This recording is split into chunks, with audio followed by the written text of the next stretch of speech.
So in the last 24 months, the world has experienced everything from a pandemic, a potential World War III, to even my favorite childhood actor slapping a man across the face. Which is a really bold thing to do, especially on live television. Hello, darkness, my... It's been a really interesting year and a half, and one of the byproducts of it has been consequences to our global supply chain. And these issues related to supply chains, along with the Russia-Ukraine conflict and the pandemic, have all led to major problems in the food industry. I mean, just looking at the conflict between Russia and the Ukraine, there's already been some major implications already. As a matter of fact, according to Reuters, the US Department of Agriculture and the American Farm Bureau Federation fertilizer bills are expected to jump 12% this year, and that's after it's already risen 17% in the last 12 months. And in the same Reuters article, it also states that Russia and Belarus account for 30% of all wheat exports and 20% of all corn exports for the entire world. And aside from wheat and corn, beef and veal prices have gone up 16.2%, poultry has gone up 12.5%, eggs have gone up 11.5%, and that's happened all in the last 12 months, with rises expected to continue to happen for the year of 2022.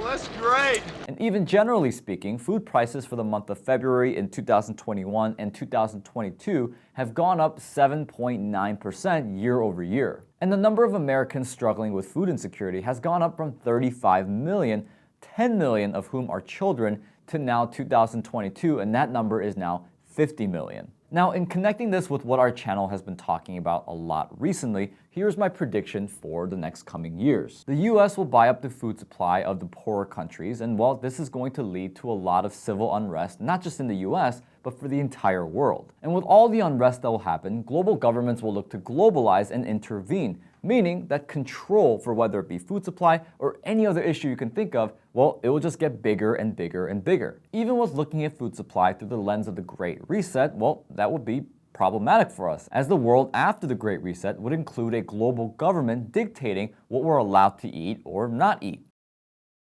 Our cricket snacks came from Aspire, a futuristic insect farm in Austin, Texas. His team won the Hult Prize. It's a college business competition with a hell of an MC. From McGill University, Aspire. And that year, a goal that played right into the UN report. The UN report. The UN report. Do you understand now? And as people like George Gammon have stated on our channel, well, it would include a world where chances are we're not allowed to eat meat, amongst other foods. As a matter of fact, there are media outlets that typically tend to push certain ideologies onto people that are actually going as far as saying that meat and meat consumption is to blame for the pandemic and how quickly the virus has spread throughout the world. Hey, Nick, want to go to like a steakhouse after we're done filming? Absolutely. Now, speaking of which, a lot of those same media outlets are stating that governments need to grow bigger and more powerful to be able to address these challenges with food shortages. Also saying that taxes need to be significantly higher to be able to fund these government food programs. Now, of course, the question then becomes, well, how much money does the government need to be able to fight these food supply challenges? And will those taxes to fund those challenges go back down after the issues have been addressed? My guess is that they'll use this food supply issue to be able to increase government revenue and control and keep it the same even after these challenges are long gone. Sounds like the Patriot Act to me. That's good. But of course, this all already happened. You see, back in 2014, the Healthy Hunger-Free Kids Act, led by Michelle Obama, was a $12 billion initiative that also included over 30 million children across the US. But in the first year alone, over 500 schools with approximately 1 million children pulled out of the program, again, all in the first year. And what's really sad is that other schools and students that wanted to pull out and would have pulled out didn't really have much of a choice, considering that these students and schools were located in classified lower income situations, therefore not having much of a choice. It actually got so bad at one point that students were posting pictures online of their lunch with captions blaming Michelle Obama for such poor quality in their lunches. One article detailing this initiative described the lunches as meager burgers on soggy buns and sorry little skim milk cartoons amid otherwise bare lunch trays, mystery meat, tiny little teaspoons of taco meat amid a few straggly cheese shreds on a massive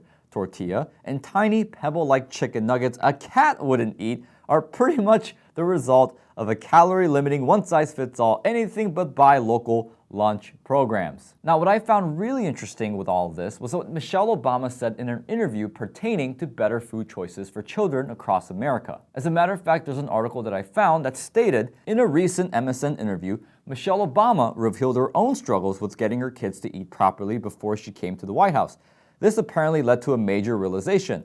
I thought to myself, if a Princeton and Harvard educated professional woman doesn't know how to adequately feed her kids, then what other parents are going through who don't have access to the information I have? As in, hey guys, don't forget I went to Princeton and Harvard, meaning that I'm so much better than all of you peasants. So if I have a problem with feeding my kids, well, you definitely are struggling with feeding yours. And that right there is my whole point. The Great Reset, as in Klaus Schwab telling us all that we should eat bugs, along with those advocating for bigger governments to be able to fix these global food supply shortages, are dead wrong. Research shows that time and time again, when governments try to dictate and control anything, whether it be the housing market or in this case, food supply shortages, it always ends up going terribly or not as well as if the people, us, the people, tried addressing it. But nevertheless, we may still have a food shortage issue at hand, and of course, the question then becomes, well, what do we do about it? Now, the natural reaction to this would be to go to Costco and stock up on everything, like those people who bought a crap ton, pun intended,